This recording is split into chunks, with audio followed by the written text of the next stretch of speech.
cultura? Què dimonis és la cultura? No ho sabem, això, no?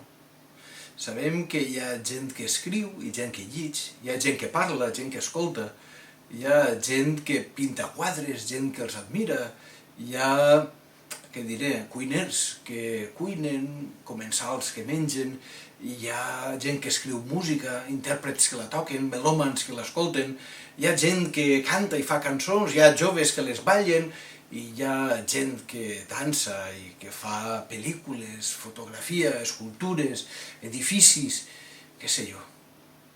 I això, hi ha la gent. I hi ha el fet que som humans. I ho som pel do de la creativitat i per la capacitat que tenim d'emocionar-nos. Tenim l'art i tenim les paraules, i tenim l'art de les paraules, que és la literatura. I això se celebra un dia com el de Sant Jordi, que la literatura és també una manera de viure. Ho sabia explicar molt bé el senyor Joan Fuster en un aforisme que diu: els llibres no substitueixen la vida, però la vida tampoc no substitueix els llibres.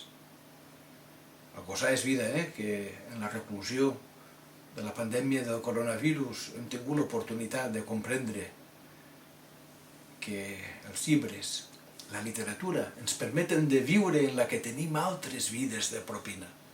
I això, ni que siga molt especialment, sempre és motiu per a la celebració. A pesar de tots els pesars, celebrem Sant Jordi. Desconfinem la cultura. Apostem per la vida.